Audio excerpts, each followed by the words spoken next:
There are a ton of young and exciting rookie wide receivers in the NFL this year, but none may have a better story than Tank Dell.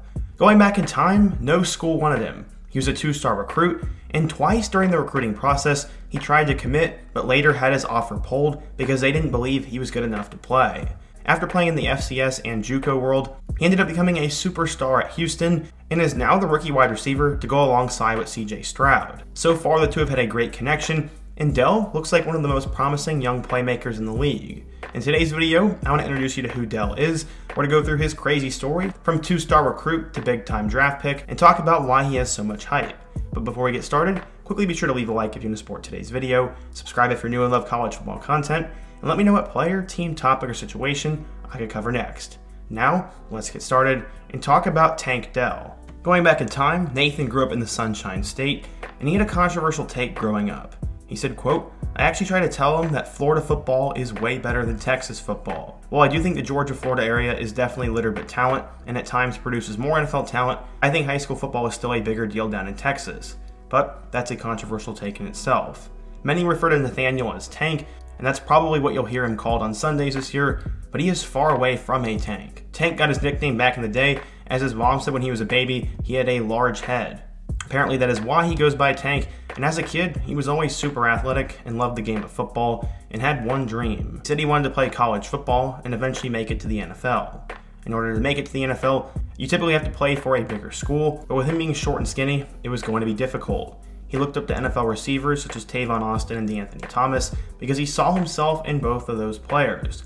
Growing up though, no one compared him to them. He eventually arrived at Mainland High School in Daytona, Florida, and the short, undersized playmaker was trying to make a name for himself. During his senior season of high school, he did make it to some recruiting camps and actually did stand out. He remembers going to one 7-on-7 camp in particular, and this was hosted at Florida International. After it was over, he was extended a full scholarship offer, and this happened right before his senior season.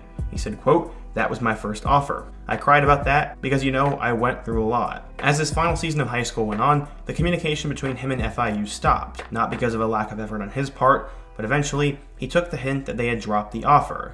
He said, quote, "I felt like FIU gave up on me, and they really didn't want me. Towards the end of the season, they stopped calling and texting me, and didn't give me any attention or anything. At this point, what was he going to do?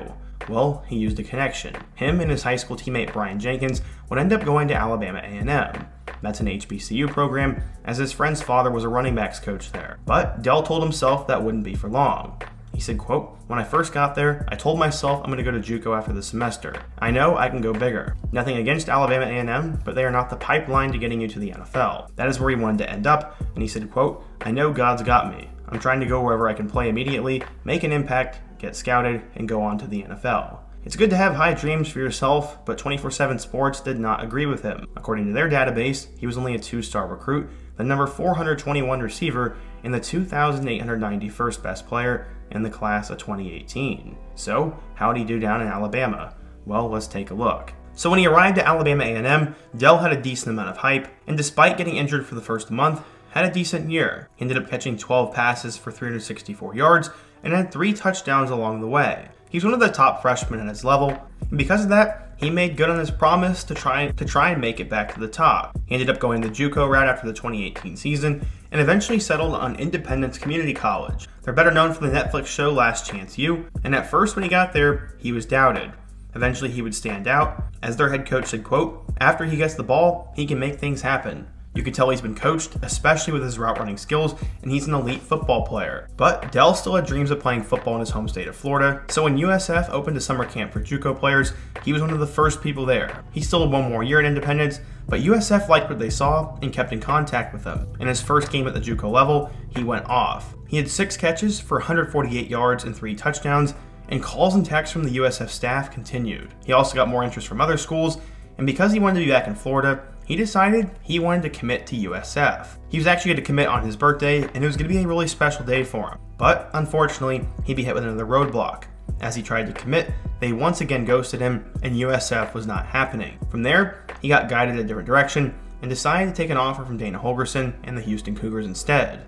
This would end up changing his life. At the JUCO level, he was great. He finished with 52 catches for 766 yards and 8 touchdowns, and he got offers from Akron, Central Michigan, Houston, New Mexico State, Old Dominion, and USF. Obviously, he went off to Houston, and he credited the air raid offense and the coaching staff there. He felt that Dana Holgorsen actually wanted him on the team, and he could go to a system in which he could excel. It also kind of helped that Houston had been good over the last few years. In 2020, Dell would end up starting 8 games, leading the team with 29 catches for 429 yards and 3 scores. He ended up finishing with 564 all-purpose yards, and that was the most on the team. During that 2020 season, Dell had a couple of moments, including their bowl game against Hawaii, in which he caught 6 passes for 112 yards and a touchdown. This would set the tone for the 2021 season, and he actually predicted his own breakout. He set lofty goals for himself, as he said he wanted to take a massive increase in production. He wanted to catch 50 passes for 1,200 yards and 10 touchdowns. That was the goal he had set going into 2021, as he said, quote, "I set high goals for myself that most people will doubt on,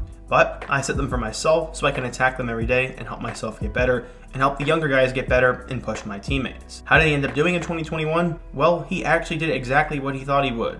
Because of his great chemistry with quarterback Clayton Tune, he had a breakout year and became one of the top receivers in all of college football. He had over 7 catches for 80 yards and a touchdown in their Week 1 loss to Texas Tech, had over 100 yards and 2 touchdowns against Grambling State, 165 yards and 3 touchdowns against number 19 SMU, 164 yards and a touchdown against USF, and then 100 yards against Memphis and 2 touchdowns against UConn. He had a great regular season, but his best 2 performances were still yet to come. Against number 4 Cincinnati in the championship game, he caught 9 passes for 152 yards and a touchdown in that one. They ended up losing, but they would beat Auburn in the Birmingham Bowl, in which he catch a career-high 10 passes for 150 yards. He ended up finishing with 90 receptions for 1,329 yards and 12 touchdowns. He beat every goal he had for himself. He could have gone into the NFL after the 2021 season, but he decided it was time to come back. In 2022, he would actually build upon last year's campaign and put up better numbers. He had 2 touchdowns in their 3 overtime victory against UTSA, had over 100 yards against Texas Tech, had a touchdown in a win over Rice, 2 touchdowns and an overtime loss to Tulane, and would continue being a playmaker all year. He had 10 catches against Memphis, 2 touchdowns against Navy, 2 touchdowns against USF, nearly 200 yards and 2 touchdowns against SMU, and then a touchdown in their last 3 games against Temple, East Carolina, and Tulsa. Dell was a human highlight reel and was putting up video game-like numbers. He actually decided to play in the Independence Bowl, where in his final game, he caught 2 scores and went down as one of the best receivers in school history. He finished with 109 catches for 1,398 yards and 17 touchdowns. Over 2 years, he led all of college football with a combined 199 catches for 2,700 yards and nearly 30 touchdowns.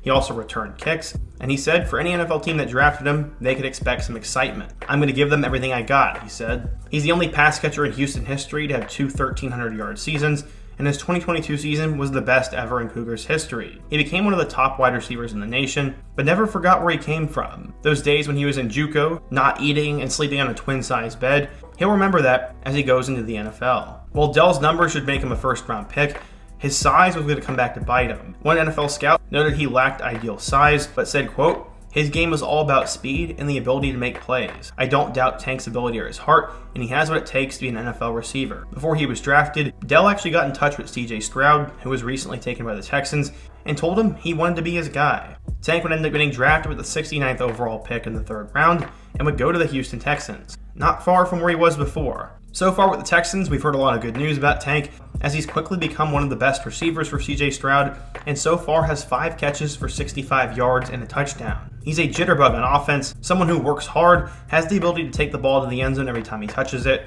and will consistently make plays for the Texans. Do I think he's going to be an elite superstar receiver? Probably not. But will he be an important piece for the Texans moving forward? Yes, I believe so. I think he could become one of the better rookie receivers in the NFL, and many will be wondering how he fell all the way to the 3rd round. Dell has an insane story. The fact that he was a 2-star recruit and 2 schools didn't even want him is absolutely mind-boggling now. It doesn't matter though, because he's made it to where he needs to be, and now I'm excited to see what he's going to do next. But what do you guys think? If you're a Texans fan or a Houston fan, what do you think of Nathaniel Dell? What rookie should I cover next? And before you go, don't forget to leave a like, subscribe if you're new, and check out all of the videos on the end screen. Hope to see you guys again soon, but until next time, peace.